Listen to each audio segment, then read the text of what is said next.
Hi friends, good evening.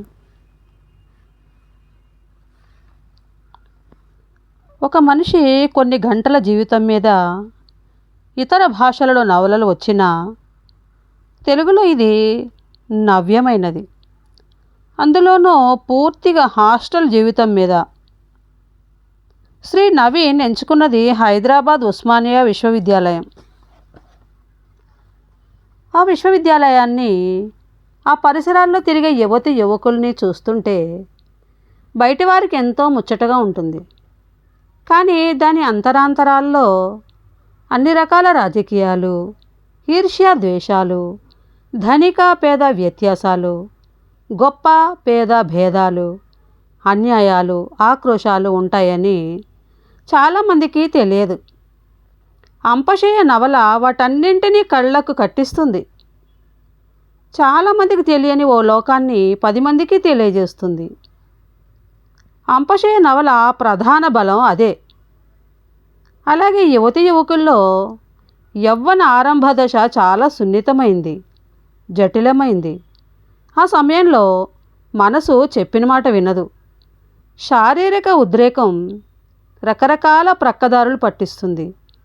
ఈ మానసిక ఉద్రేకాన్ని, ఆరాటాన్ని, తత్ఫలితంగా నిర్వీర్యమవుతున్న వారి జీవన క్లిష్ట దశని అంపశయ్య బలంగా చూపించింది. అంపశయ్య నవల కథానాయకుడు రవి. కానీ అతనిలో మామూలు కథానాయక లక్షణాలు ఏవీ లేవు. అంతేకాక అధీరత, అనిశ్చితత, చాంచల్యం అతని బలహీనతలు. అతని ఆలోచనలు ప్రపంచవ్యాప్తంగా తిరుగుతుంటాయి. కానీ చేతల వరకు వచ్చేటప్పటికి ఏమీ చేయడు. నిష్క్రియాశీలుడు. బయట తన జీవితం చుట్టూ ఉన్న తప్పుల్ని ఎంచినట్టుగా తనలోని దోషాల్ని గుర్తించడు. పొలిటికల్ సైన్స్లో పీజీ చేస్తూ యూనివర్సిటీ హాస్టల్లో ఉంటున్న విద్యార్థి. వరంగల్ దగ్గరలోని పల్లెటూరు రవిది. అతని తండ్రి ఓ పేద రైతు. 2 ఎకరాల పొలం మీద బతుకుతున్నాడు. ఏమాత్రం సరిపోని ఆదాయం. పెట్టుబడి, నీటి వనరు ఉంటే పొలం బాగా పండుతుంది. కానీ బావి తవ్వించడానికి డబ్బు ఎప్పుడు కరువే. చుట్టూ అప్పులు. అప్పులతోనే కొడుకుని చదివిస్తున్నాడు. పొలం మీది పెట్టుబడి తిరిగి రావడం లేదు. రవి బాగా చదివి మంచి ఉద్యోగంలో స్థిరపడితే తమ కష్టాలన్నీ తీరిపోతాయని ఆ కుటుంబంలోని వారి ఆశ. తన చదువు కోసం తండ్రి పడుతున్న శ్రమ, తన ఉద్యోగ జీవితమే తల్లి పెట్టుకున్న ఆశలు, పట్నం నుంచి వచ్చేటప్పుడు రిబ్బెన్లు, టెర్లిన్ గౌను, స్కూల్ బ్యాగు కొని తెమ్మనమనే చిన్నారి చెల్లెలు సుశీల, చిన్న చిన్న ఆశలు, ఇవన్నీ రవికి తెలుసు. రవి ఓసారి ఇంటికి వెళ్ళి యూనివర్సిటీకి తిరిగి వచ్చేటప్పుడు అతని తండ్రి దగ్గర రవికి ఇవ్వటానికి రూపాయి లేదు. అప్పు కోసం ఎంతగానో ఆయన ప్రయత్నించాడు, దొరకలేదు. రవి తల్లి దగ్గర మిగిలిన కొద్ది బంగారం అమ్మటానికి నిశ్చయించుకున్నారు. దానివల్ల ఓ 100 వస్తుంది. మరో 100 అయినా కావాలి. మరో 100 కోసం ఆవుదూడని అమ్మేశారు. అలా 200 రవికి సమకూర్చారు. ఆవుదూడను అమ్ముతున్నప్పుడు రవి కడుపులో దేవినట్లయింది. ఏదో పాపం చేస్తున్నట్టుగా, క్షమించరాని తప్పు చేస్తున్నట్టుగా అనిపించింది. ఆ ఇల్లే తన జీవితంగా బతుకుతున్న ఆ అమాయక జీవిని బలవంతంగా పంపివేస్తున్న బాధ. ఆ 200లోని ప్రతి పైసాని తన ప్రాణంతో సమానంగా చూసుకోవాలని, ఎంతో తప్పనిసరి అయితే తప్ప ఖర్చు పెట్టకూడదని గట్టిగా అనుకున్నాడు రవి. ఆ 200లో తన కుటుంబం ఆత్మ ఉంది. ఆ 200లో అమ్మా నాన్న చెమట, కన్నీళ్ళు, ఆశలు ఉన్నాయి. ఆ 200 ఎంతో పవిత్రమైనవి. వాటిని అమ్మా నాన్న ఆశలు తీర్చేందుకు, భవిష్యత్తులో వాళ్ళ జీవితాల్ని సుఖ సంతోషాలతో నింపటానికి ఖర్చు చేయాలి. హోటళ్ళకి, సినిమాలకి, స్నేహితులకి నో. ఇక జన్మలో ఆ పని చేయడు. తను ఎంఏ పాస్ కావాలి. ఆ తర్వాత ఐఏఎస్ ఫస్ట్గా పాస్ అవ్వాలి. అమ్మా నాన్నని సుఖపెట్టాలి.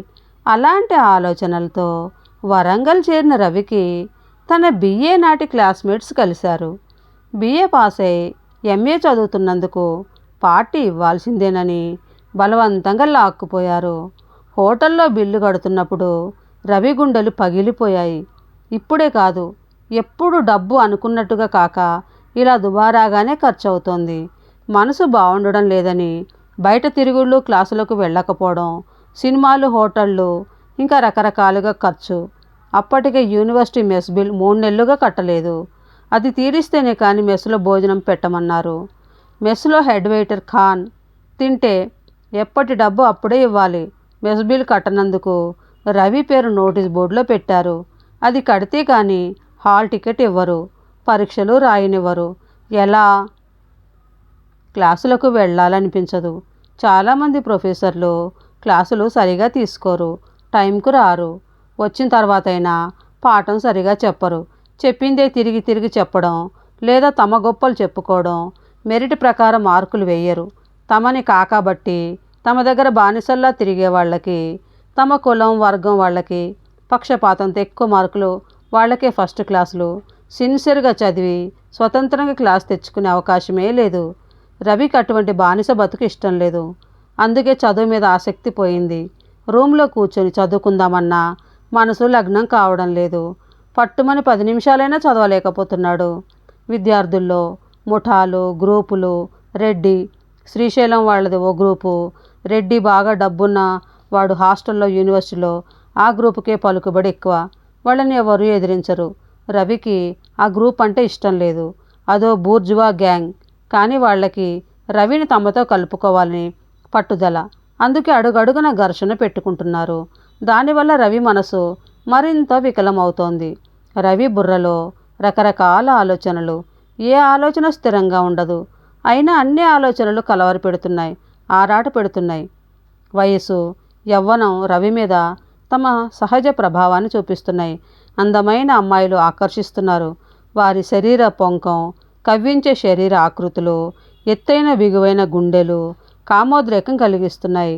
మెర్లిన్ మన్రో, అనితా ఎగ్బర్గ్, బ్రిగిటా వార్డెట్, జినా లోలో, బ్రిగిడా, సోఫియా లారెన్ లాంటి తారల ఫోటోలు, సినిమాలు పదే పదే చూడాలనిపిస్తోంది. డబ్బులు తెగ ఖర్చు పెట్టి చూస్తున్నాడు. దీనికి తోడు కిరణ్మయ్ అంటే తగని పిచ్చి రవికి. ఓసారి అనుకోకుండా ఆమెను కౌగిలించుకోవడం జరిగింది, అంతే. ఆమె మీద అమిత మోహం. కిరణ్మయ్ రవితో చనువుగానే ఉంటుంది. అందువల్ల మరీ ఆశ. ఆమెతో వివాహం జరిగితే అన్న ఊహలు. ఆమె వర్గం వేరు, తమ వర్గం వేరు. అందదని తెలుసు. అదే జరిగింది. అదో బాధ. ఓకే ఫ్రెండ్స్, మనం ఇక్కడ ఒక చిన్న విరామం తీసుకుందాం. మిగతా కథని, ఈ నవల గురించి మిగతా భాగాన్ని వచ్చే సంచికలో విందాం. మరి నచ్చితే లైక్ చేయండి, షేర్ చేయండి, నా ఛానల్ సబ్స్క్రైబ్ చేసుకోండి ఫ్రెండ్స్. బాయ్. కరుణ సిరిమణి.